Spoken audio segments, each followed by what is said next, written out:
Hi, this is the IPMAT 2023 Quant Short Answer Solutions. So we're looking at good best approaches of solving the questions. The idea is if you can solve it faster, you can solve more number of questions. So key is to solve faster, and the key to solving faster is to get good methods to solve.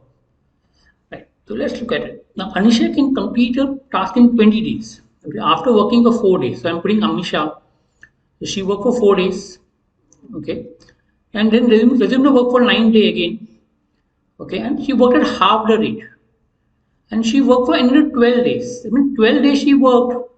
Technically, she worked for only 6 days because she worked for half the efficiency. Remember, her work was uh, half the rate, half the original work. So that means Amisha worked for 10 days. That means 50% of the work, because she can complete the work in 20 days, but she only worked for 10 days. 10 days with full efficiency. I mean, 12 days was half efficiency, which becomes 6 days full efficiency. So she worked for 4 days plus 6 days, which is 10 days with full efficiency, which is 50% work. Now her co-worker, which is there, okay, she worked for 12 days, okay, and she must have completed 50% work. So her co-worker completed 12 days, 50% work. So to complete a full work, it will take 24 days. So answer will be 24, that will be the answer. Not very difficult, it's just easy. If you understand, no equation, no formulas, just understand the way the concept is there, you get the answer quickly. If you jump to put formulas, or jump to put equation, it will take a longer time. But here, if you clearly say that the first Amisha does half the work, 50% work, because she takes 10 days of work, which means remaining 50% work will be done by co-worker, which is done in 12 days. So 100% work will take 24 days. Now, if you look at this, is the equation of a circle: x square plus y square plus 4. So if you have radius 2, I mean, if you look at a circle with radius 2, I mean, the formula for a circle with the origin is x square plus y square plus is equal to r square, where r is the radius.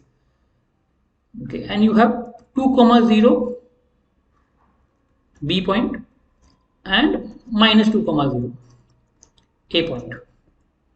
Area is half into base into height. Now base, if you look at, is 2 and 2, 4, which is half into 4 into height, which is 2 into height.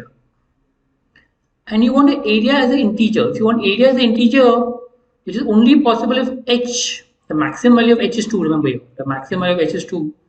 So your h can be either half or 1 or 1.5 or 2. So let's look at each case. How many cases can I get half? I can get half out here, okay, and I can get half this side also. Plus I can get half and half on both the side here, half and half height. Some point will be there of half. I think one of the points somewhere you'll get half. There'll be 4 cases where height half. So I can have a triangle like this, half. I can have a triangle this way. Same, I can have a triangle on this side and side. Same way for 1, I will have 4 cases. I mean, 1 height will have 4 cases. 1.5 height will also have 4 cases. Similarly, half will have 4 cases, 1 will have 4 cases, 1.5 will have 4 cases, 2 will be only 2 cases here plus and 2 out here. So total number of cases will be 14. So 14 such triangles are possible. So we have half into base into height, that's the area. Base, if you look at AB, is 4. So basically 2h is the area. Area has to be integer, which means h can be half, 1, 1.5 or 2, because maximum height can be 2. Remember, if I'm drawing a triangle, the maximum height can be 2. Right? There can't be more than 2. The point can't go above 2. So using that, for each point, half, 1, 1.5, you see there are 4 triangles possible, because each quadrant will get 1 triangle, 1 point. Each quadrant will give you 1 point with that area, with that height. And 2 will have only 2. So total 14 such triangles.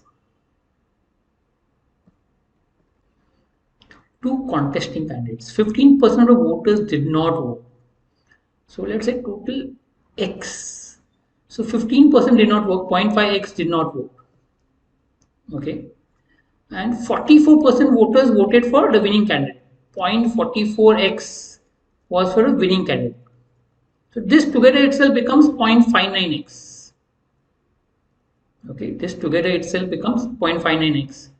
So remaining, how many votes are there? Remaining is 0.31x. I mean 1 minus, or x total votes minus 0.59x will be 0.41x.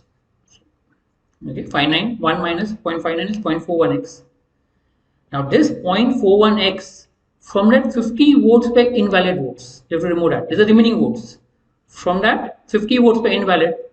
So rest was for a losing candidate. Losing candidate got 0.41x minus 50, which is also what winning candidate got minus 200, which is also what winning candidate got minus 200. Solve this, you get 0.03x is equal to 150. You get x as 150 upon 0.03. Right? Solve this, you will get the value as 5,000. Okay, when you put 0.2 places, you get 2 zeros out here, and then 15 divided by 3 is 5, you get 5,000 as the answer. So total number of votes will be 5,000. Number of votes in the voting list. So we started with x, 15% did not come, so 44 winning candidate got, the remaining is 41%. From that 41%, 50 votes were invalid, remove that, which is equal to 44x minus 200. From that you get x as 5,000. Okay, Ankita will earn 10,000 at the end of year. Okay, and which she plans to invest in the bank. Now we want her amount of money at the end of 5 years from now. So what 10,000 she earns in the start. Okay, she'll be putting it for 4 years at 0.5 interest rate. Right? 4 years PNR upon 100, remember. So this will give you 200 interest rate. Now after second year, she gets 20,000. She gets 10,000 more, they said. Okay, her yearly income will increase by 10,000. So next year she gets 10,000 extra, which is 20,000. Now this she'll invest for 3 years because you want at the end of 5 years. Remember, you want at the end of 5 years. So this she gets in the second year. She'll invest for 3 years. Now the interest rate increases by 0.5%. She'll get 1%. This, if you calculate, becomes 600. Right? So this becomes 600. Next year she gets 30,000, which she'll invest for 2 years. This is the third year she gets 30,000. So to get 50 year, you need 2 years investment. But now she gets 1.5% interest. The calculate becomes 900. And last she gets 40,000, which she invests for 1 year at 2%, 800. So total interest she gets is so much, which is 2,500. That will be the answer. Total amount of interest she gets is 2,500. So first, what 10,000 she gets is invested for 4 years at 0.5%. Next, she gets 20,000, which is for 3 years, 1%, and so on. Calculate the interest, you get 2,500. Not difficult. If you're fast at calculations, good at calculations, and able to understand sums quickly, you will be able to solve the sum faster. Sum looks big, but technically it is not very difficult. Ensure that you read all sums so that you can pick up the easy of sums and solve. Right? Thank you.